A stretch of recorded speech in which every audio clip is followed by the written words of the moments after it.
नाज़रीन अस्सलाम वालेकुम। सियासत टीवी के खुसूसी प्रोग्राम ब्रेकिंग न्यूज़ में आपका खैर मकदम है। मैं मोहम्मद रियाज अहमद और मेरे साथी अशर यासिर। शुक्रिया।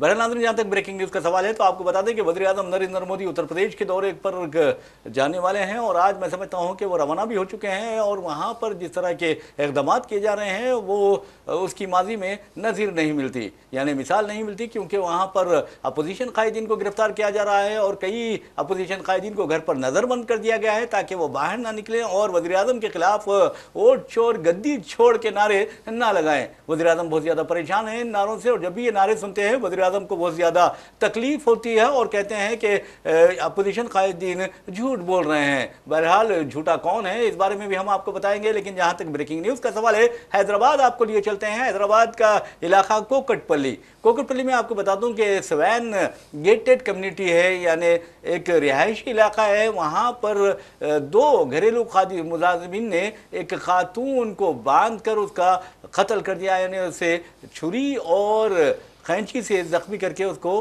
कत्ल कर दिया। तो बहरहाल आप अंदाज़ा कीजिए कि आज जिस अंदाज में घरेलू मुलाजिमीन तशद्दुद बर्पा कर रहे हैं सोने के जेवरात के लिए, नकद रकम के लिए, और उससे बहुत ही चौंकना रहना चाहिए। और ये बताया जाता है कि इन घरेलू मुलाजिमीन का ताल्लुक़ झारखंड से था।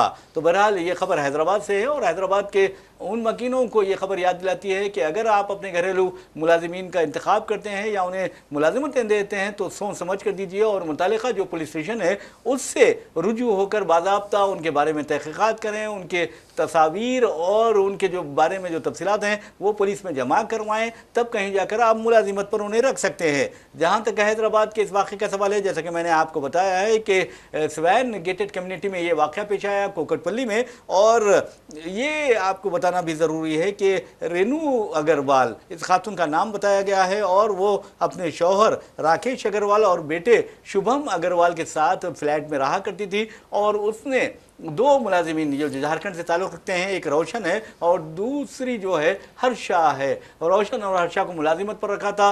वो जैसे ही बाप बेटे काम के लिए बाहर निकले, ये दोनों फ्लैट में दाखिल हुए, उस खातून को बांध दिया और फिर उसके जेवरात और नकद रकम का सरखा कर लिया और जाते हुए उन्होंने खातून को कैंची और चाकू घूंप दिया, कैंची घूंप दी। और वो खातून जब ये बाप बेटे वापस आए तो देखा कि 7 बजे शाम में कि वो खातून खून में लुत्फ़ थी और अपनी ज़िंदगी से महरूम हो चुकी थी। तो ये हैदराबाद से खबर आ रही है। तो हम चलते हैं हमारे साथी अशर यासिर की तरफ और पूछते हैं वज़ीर आज़म नरेंद्र मोदी के दौरे के बारे में बाद में, लेकिन इस तरह के जो वाक़यात हो रहे हैं कि ज़ेवरात के लिए, नकद रकम के लिए, इवन अगर आपके पास मोबाइल फ़ोन है उसके लिए भी कत्ल किया जा रहा है, तो क्या हो गया है लोगों को? सर, ये बेरोज़गारी है और महंगाई है। इसका सबसे बड़ा रीज़न यही कि लोगों के पास जॉब्स कम हैं और जॉब्स कम होने की वजह से जब महंगाई दर इतनी बढ़ जाती है तो फिर इस तरह के काम किए जाते हैं। लेकिन सबसे अहम चीज़ ये है कि इस तरह की, जिस तरह अभी आपने बोला कि जब भी आप किसी मुलाजमीन को रखिए अपने घर पे तो उसके लिए पहले आपको पुलिस स्टेशन जाना चाहिए और वहाँ पे उनकी जो जब हम कहीं रेंट पे फ्लैट लेते हैं तो हमारे बहुत सारे वो होते हैं कि आपने रेंट एग्रीमेंट बनवाया है और अपनी आधार कार्ड वगैरह की फ़ोटोकॉपी आपको उस पुलिस स्टेशन में जमा करनी होती है ताकि अगर कुछ उल्टा सीधा काम हो जाए तो इजीली पुलिस हम तक पहुंच पाए। इसी तरह से उनके लिए भी यही चीज़ें होनी चाहिए। लेकिन जब आप रख लेते हैं उस दौरान आप नहीं देखते, लेकिन जब चीज़ें गड़बड़ हो जाती हैं तो आप इन सब चीज़ों पे बात करते हैं। और वही बात है कि जब ऐसी चीज़ें सामने आती हैं तो उसमें शक के घेरे में काफ़ी सारे लोग आ जाते हैं। एक नहीं, एक ने तो किया है, लेकिन उसके साथ कई लोग ऐसे हैं जो इस बात के लिए शक के घेरे में आ जाते हैं। और सबसे अहम चीज़ यही है कि जब भी आप किसी को भी अगर अपने घर की मुलाजमत के लिए रख रहे हैं तो सबसे पहले पुलिस स्टेशन में उनकी आधार कार्ड की जितनी भी जो भी आईडीज़ होती हैं उनके वो वहाँ पे दें, उसके बाद फिर चीज़ें क्लियर होंगी। लेकिन आपने दूसरी खबर की जो बात कही थी वो ये कि देश के प्रधानमंत्री नरेंद्र मोदी आज जो हैं वो वाराणसी अपने संसदीय क्षेत्र जाने वाले हैं और उसको लेकर के तैयारियां की गई। पीएम के दौरे के चलते सुरक्षा के कड़े इंतजाम किए गए हैं।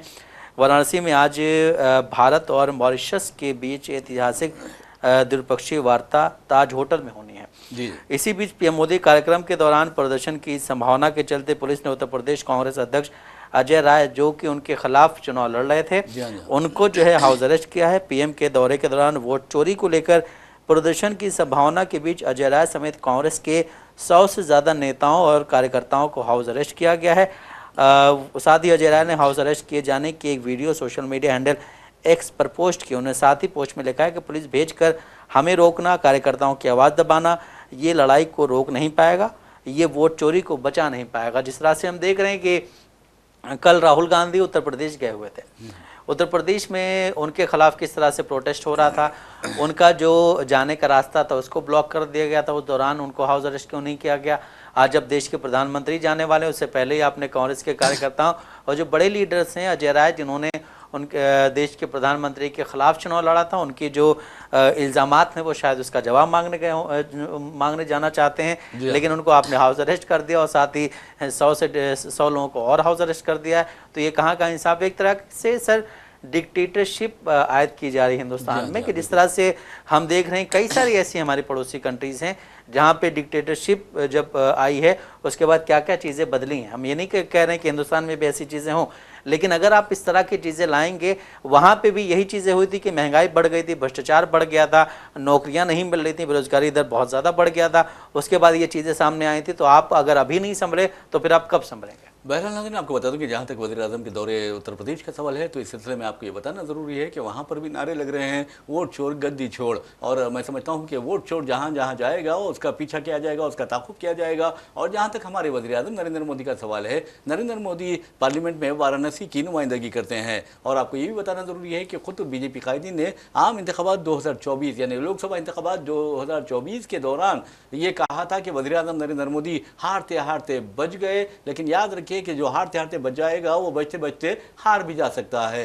तो जो इख्तिदार होता है वो आर्जी इख्तिदार होता है, और बीजेपी ये समझती है या आरएसएस ये समझती है कि हम इख्तिदार पर हमेशा रहने वाले हैं, तो उन्हें मुगलों की 333 साल दौरे हुक्मरानी को देखना होगा, अंग्रेज़ों की 200 साल दौरे हुक्मरानी को देखना होगा। और आप अंदाज़ा कीजिए कि मुस्लिम हुक्मरानों की 800 से ज़ायद साल की हुक्मरानी को देखना होगा। कोई जो हुक्मरानी होती है वो मुस्तकिल नहीं होती, ताज बदले जाते हैं, तख्त बदले जाते हैं और लोग तख्त पर आ जाते हैं। और तख्त पर आते हैं तो वज़ीर-ए-आज़म नरेंद्र मोदी को भी अच्छी तरह ये जान लेना चाहिए कि अगर आज वो मुतखल अन्नानी यानी डिक्टेटरशिप करेंगे, आमिराना हुकूमत करेंगे, तो उनके लिए महंगा पड़ने वाला है। क्योंकि आवाम जान चुके हैं कि मोदी हुकूमत किस तरह इख्तिदार में आई, राहुल गांधी ने उन्हें बिल्कुल दंगा करके रख दिया है। और इसके बावजूद भी अगर आप कांग्रेसी कायदीन के खिलाफ कार्रवाई करते हैं तो ये बहुत शर्म की बात है। वैसे भी आपको बता दूं कि वज़ीर-ए-आज़म नरेंद्र मोदी के इख्तिदार आने के बाद मुसलमानों और ईसाइयों के खिलाफ तासुब और जानिबदारी के वाक़यात में बेतहाशा इजाफा हुआ है, लेकिन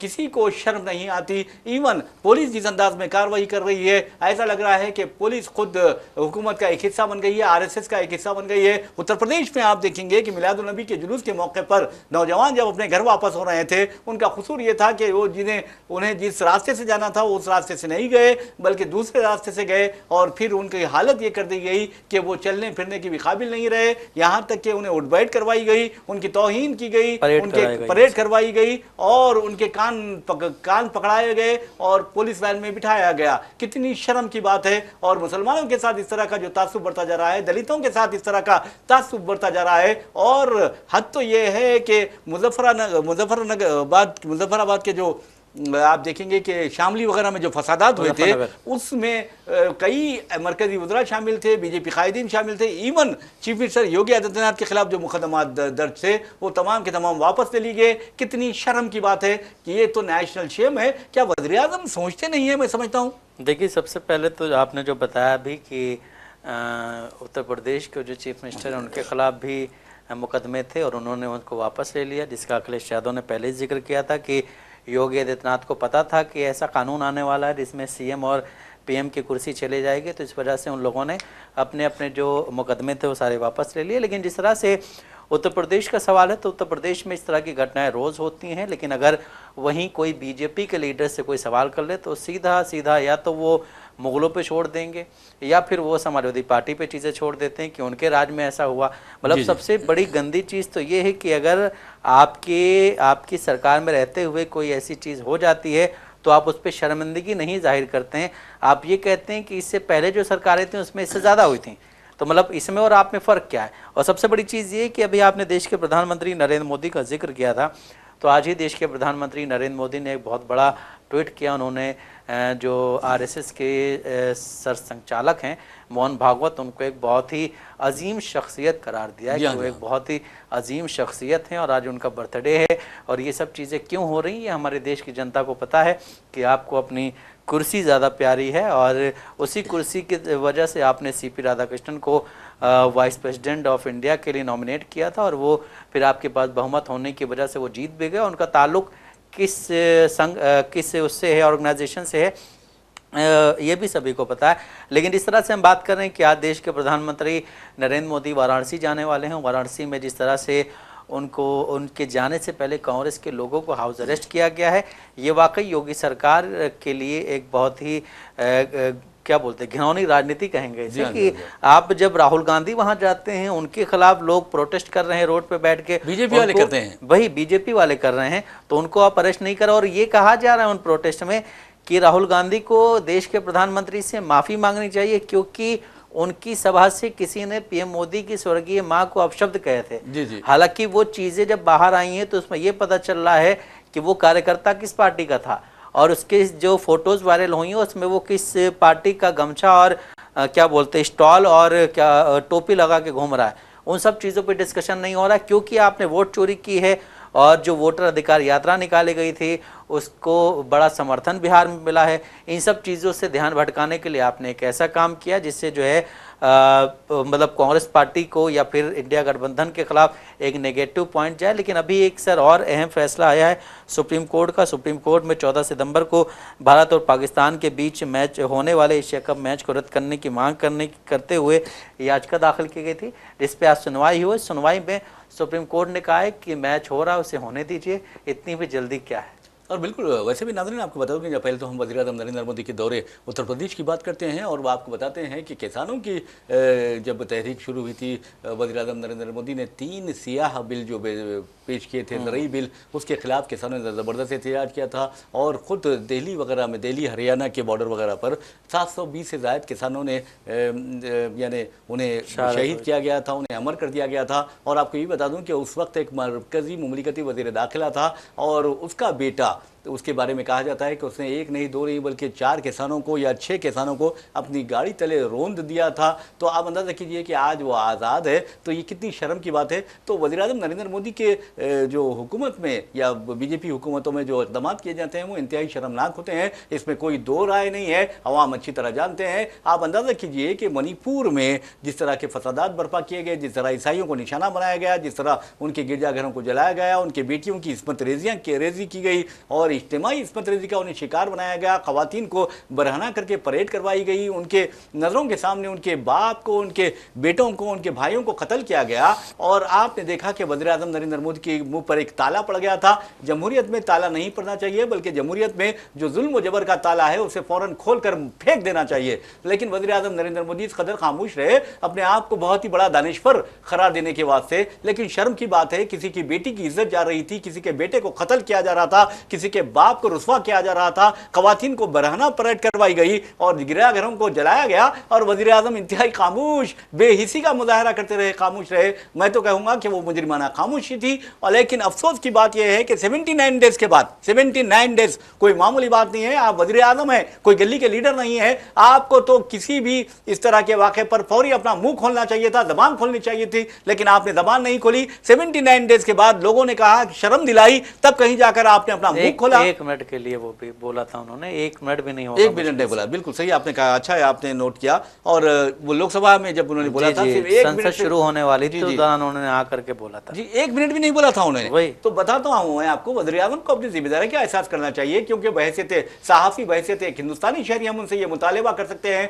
हर नाकामी का आप जो कचरा होता है, कूड़ा करकट होता है, वो नहरों पर डाल देते हैं, वो कांग्रेस पे डाल देते हैं, वो अंग्रेजों पर डाल देते हैं, वो मुगलों पर डाल देते हैं। अरे मेरे भाई, आप किस तरह नाकामी का यानी हिंदुस्तान को चेहरा दिखाया। और आज तो यह है कि जीएसटी परेशानी का बायस बना, आवाम के नोटबंदी परेशानी का बायस बना। आप देखेंगे कोरोना वायरस का जो लॉकडाउन, कितने लोग मर गए हैं लॉकडाउन में। बिल्कुल ये चीजें हैं, तो वज़ीर आज़म को चाहिए। बहरहाल नाज़रीन आपको बता दूं कि वज़ीर आज़म अब राजी हुए हैं मणिपुर का दौरा करने। 13 सितंबर को उनका इम्कानी दौरा है वज़ीर आज़म का, और वहां का एक इलाके का दौरा करेंगे, चंद्रगढ़ नाम है वो इस इलाके का, वहां का दौरा करेंगे। वहां पर अभी एयर गन्स पर भी पाबंदी आयद कर दी गई है। वहाँ की सुरक्षा व्यवस्था और बढ़ा दी गई है। और ये सुरक्षा व्यवस्था उस वक्त क्यों नहीं बढ़ाई गई जब वहाँ पे उस तरह के हालात मचे हुए थे? जी जी। ये सुरक्षा व्यवस्था उस वक्त क्यों नहीं बढ़ाई गई जब वहाँ पे आप देखिए चर्च को जो है तोड़फोड़ की जा रही थी और वहाँ की जो खवातीन थी उनके साथ किस तरह का सलूक किया गया वो सबके सामने है। लेकिन अभी जब देश के प्रधानमंत्री वहाँ जा रहे हैं तो उन चीज़ों को और ज़्यादा सही किया जा रहा है। वहाँ पे कोई भी ऐसी घटना ना हो जिससे जो है देश के प्रधानमंत्री की जो यात्रा है उसमें कोई क्या बोलते हैं रुकावट आए। लेकिन सबसे अहम चीज़ ये है कि आप देश के प्रधानमंत्री हैं और आपको ये सब चीज़ें पहले क्यों नहीं करनी। आप ये देखिए कि आप 238 से 39 पे टिक गए आकर के, तो आपने जीएसटी कम कर दिया। जी हाँ जी हाँ, ठीक है, पहले जीएसटी आप नहीं था, फिर आपने लगाया, फिर आपने लगा करके ये बोला कि नहीं अब इसको कम कर रहे हैं। और फिर आपके जो लीडर्स हैं जो सिर्फ आपका ही गुणगान करते हैं, उनका ये कहना था कि देश के प्रधानमंत्री ने आवाम के लिए, देश की जनता के लिए इतना बड़ा वो लिया है कि उस पे से जीएसटी कम कर दिया है या हटा दिया गया। तो ये आप किसको बेवकूफ़ बनाने की कोशिश कर रहे हैं? वहीं अगर इस पे अपोजिशन बात करता है, अपोजिशन अपने मतलब अपने टाइम की अगर बात करना चाहता है तो वो 11 साल 12 साल पहले की बात है। उस वक्त क्या कंडीशंस थी? उस वक्त टेक्नोलॉजी इतनी ज़्यादा वो नहीं हुई थी, उस वक्त स्मार्टफोन्स इतने ज़्यादा नहीं हुए थे। उस वक्त जो इस वक्त हम देख रहे हैं कि वाईफाई हर घर में है, डाटा हर घर में यूज़ हो रहा, इतना शायद उस वक्त नहीं था। अगर हम बात करते हैं ग्रामीण एरिया की या फिर उस एरिया की जो शहर और गांव के बीच में कस्बे होते हैं, इतना नहीं होता। लेकिन अब हर जगह हो रहा है। तो आपने 11 साल में कुछ किया नहीं। ये जो है आपकी ज़रूरत थी, ये देश की जनता की ज़रूरत थी जिस पे आपने काम किया। और अगर ये आप नहीं करते तो शायद आज आप इस गद्दी पे नहीं होते। और सबसे बड़ी चीज़ ये है कि देश में जो है आप देखिए रोज़ शाम में 8 बजे से लेकर के 11 बजे तक जो दरबारी चैनल्स हैं उनमें जो एंकर बैठे होते हैं उसमें बीजेपी के प्रवक्ता को बुलाने की ज़रूरत नहीं पड़ती। कल भी हमने देखा कि किस तरह से कांग्रेस के जो एक लीडर हैं उन्होंने एक एंकर हैं जिनके साथ जो बहस हो रही थी, वो जो एंकर थी वो उनके पर्सनल उस पर चली गई थी।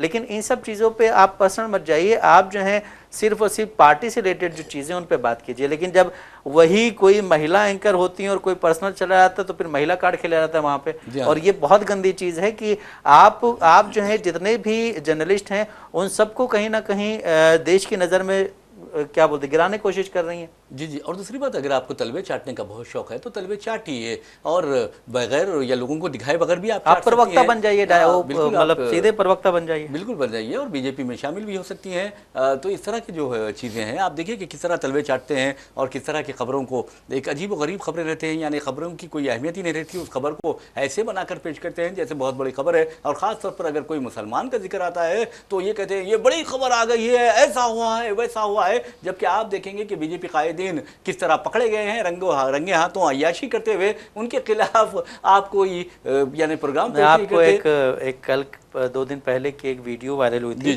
जिसमें एक ज़ईफ इंसान जो थे वो एक बच्ची को पकड़ के अंदर ले जा रहे थे। तो उसमें बीजेपी के बहुत सारे लीडर्स ऐसे हैं जो आईटी सेल है, उन्होंने उसमें नाम मुस्लिम लगा करके वो जो है क्या बोल सोशल मीडिया पे वायरल किया था। उसके बाद जब उसकी तहकीकात हुई तो पता चला कि ये मुसलमान नहीं है, तो छट करके उसको पे डिलीट किया गया था। तो आप ये देखिए किस तरह से एक समुदाय को बदनाम करने की चीज़ें कही जा रही हैं। एक समुदाय को इस तरह से आप देश के प्रधानमंत्री का कहना है कि सबका साथ, सबका विकास, सबका विश्वास। और अभी आप देखिए किस तरह से चीज़ें उत्तर प्रदेश में चल रही हैं। अभी जिस तरह रियाज साहब ने पहले बोला कि ईद मिलादुन्नबी के जुलूस में जो लोग गए थे वो दूसरी रूट से आ रहे थे तो उनके खिलाफ इस तरह की कार्रवाइयाँ की गई हैं। और ये चीज़ें मीडिया में आई हैं। बहुत सारी ऐसी चीज़ें, मैं उत्तर प्रदेश से बिलोंग करता हूँ तो मुझे पता है कि बहुत सारी चीज़ें मीडिया में नहीं आ पाती हैं, उसको सोशल मीडिया भी उतनी ज़्यादा वहाँ पर रीच नहीं होती है, बहुत सारे लोग बताते भी नहीं हैं। इस तरह की चीज़ें हो रही हैं। उत्तर प्रदेश के मुख्यमंत्री योगी आदित्यनाथ कहते हैं कि हमारे राज्य में सब कुछ कुशल मंगल है। अगर कुशल मंगल ही है तो आप फिर अपनी चीज़ों को छुपाते क्यों इतना ज़्यादा?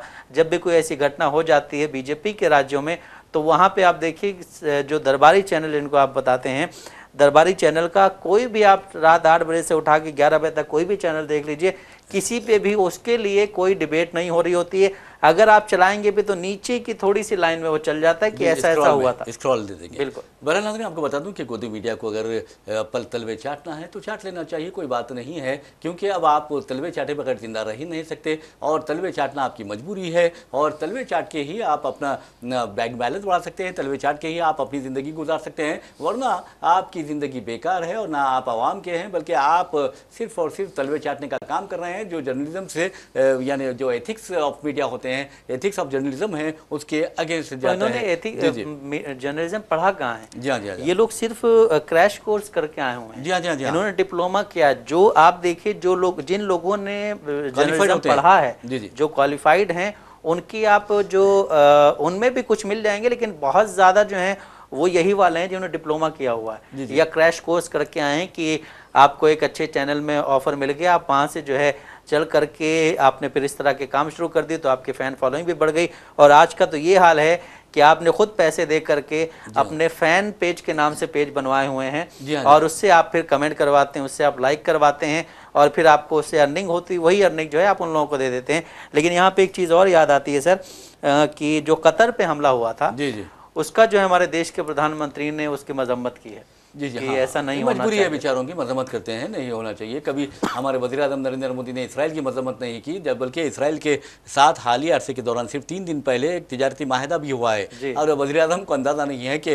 हिंदुस्तान की जो बुनियाद है उसमें किस तरह जो पॉलिसी बनाई गई थी, खारजा पॉलिसी, वो मजलूमों की मदद के लिए बनाई गई थी। खुद गांधी जी ने कहा था कि हम फ़लस्तीनियों के साथ हैं, पंडित जवाहरलाल नेहरू ने कहा था कि हम फ़लस्तीनियों के साथ हैं, यहाँ तक यासर अरफात श्रीमती इंदिरा गांधी को अपनी बहन करार देते थे और श्रीमती इंदिरा गांधी उन्हें भाई करार देते थे। लेकिन अटल बिहारी वाजपेयी की भी वही बात थी, अटल बिहारी वाजपेयी बीजेपी, लेकिन उस दौर को तो बीजेपी भूल गई है ना, भूल गई है। अटल बिहारी वाजपेयी वाले दौर को आप ये कहते हैं कि 70 साल तक कांग्रेस ने राज किया है, 70 साल तक कांग्रेस ने राज किया होगा, लेकिन बीच बीच में सरकारें हटती रही हैं, दूसरे लोगों की सरकारें आती रही हैं।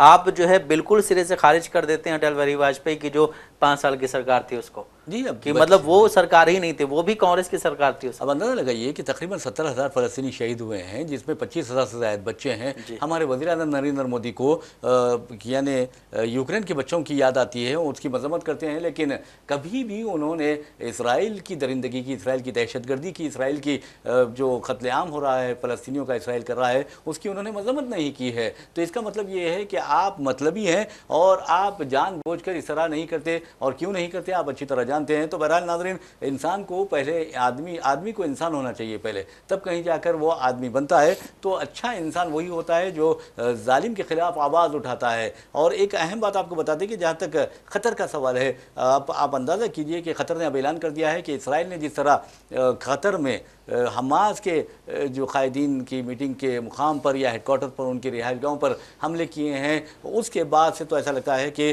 ट्रंप के यानी यरगमालियों को रिहाई का जो मौका था वो पूरी तरह ख़त्म हो चुका है, उम्मीदें ख़त्म हो चुकी हैं। अब जो इसराइली जो पनाहगज़ी हैं, हो सकता है वो अभी इस दुनिया में नहीं रहेंगे, इसलिए कि आप अंदाज़ा कीजिए कि इसराइल हर रोज़ 100 से ज़ायद फ़लस्तीनियों को शहीद कर रहा है। तो फिर क्या फ़लस्तीनी खामोश रहेंगे? क्या फ़लस्तीनी उसका जवाब देने का हक़ नहीं रखते, या फ़लस्तीनियों को अपने हक़ दिफा या सेल्फ डिफेंस का हक़ हासिल नहीं है? ये तो होना चाहिए। और दूसरी अहम बात यह है कि अब एक और ख़बर आ रही है कि क़तर ने यह भी कहा है कि जिस तरह का नेतन्याहू ने इक़दाम किए हैं, नेतन्याहू को अपने आमाल का जवाब देना होगा, अकाउंटेबिलिटी उनकी की जानी चाहिए। और वैसे भी नेतन्याहू एक जंगी मुजरिम है और उसके साथ तो मैं समझता हूँ कि किसी किस्म की रहमदिली का मुजाहरा नहीं करना चाहिए, क्योंकि वो इंसानियत का कातिल है। पूरे दुनिया में वो दहशतगर्दी का मरकज़, वो मंबा बन गया है और इसराइल को उसने, मैं समझता हूँ कि दहशतगर्दी का मरकज़ बना दिया है। उसके खिलाफ कार्रवाई करनी चाहिए और अमेरिका जिस तरह उसकी तायद व हिमायत कर रहा है, अमेरिकी आवाम को उठ खड़ाना चाहिए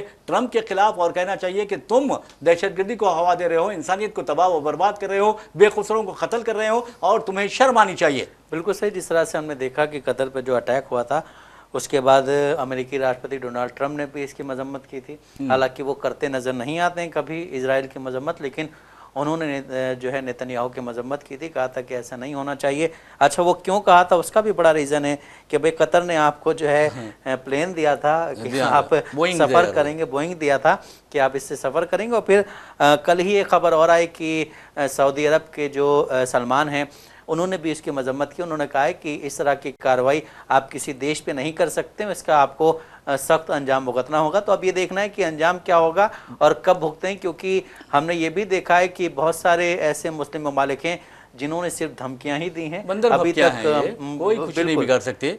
अमेरिका उसके साथ है और अमेरिका जिसके साथ होता है उसका कोई नहीं बिगाड़ सकते, ये कहा जाता है। लेकिन याद रखिए, आज अमेरिका उसके साथ है, लेकिन कुदरत जो है वो मजलूमीन के साथ है। और इस तरह क्या कुदरत सबक सिखाएगी, फिर ये दोबारा उठ नहीं पाएंगे और इनका जब भी नाम लिया जाएगा बड़ी इबरत के साथ लिया जाएगा। बहरहाल नाज़रीन, इसी के साथ हम अपना प्रोग्राम ब्रेकिंग न्यूज़ अख्ताम को पहुँचाते हैं। लेकिन एक और ख़बर आपको बताते हुए अपना प्रोग्राम ख़त्म करते हैं। वो ये है कि हैदराबाद और यानी तेलंगाना के जो अजला हैं उसमें बारिश का इम्कान ज़ाहिर किया जा रहा है, शदीद बारिश का आइंदा 2-3 दिन के दौरान। तो बहरहाल अपना ख्याल रखिए। बहरहाल नाज़रीन, इसी के साथ हम अपना प्रोग्राम ब्रेकिंग न्यूज़ अख्ताम को पहुँचाते हैं। अपने मेज़बान मोहम्मद रियाज़ अहमद और मेरे साथी अशर यासिर को इजाज़त दीजिए।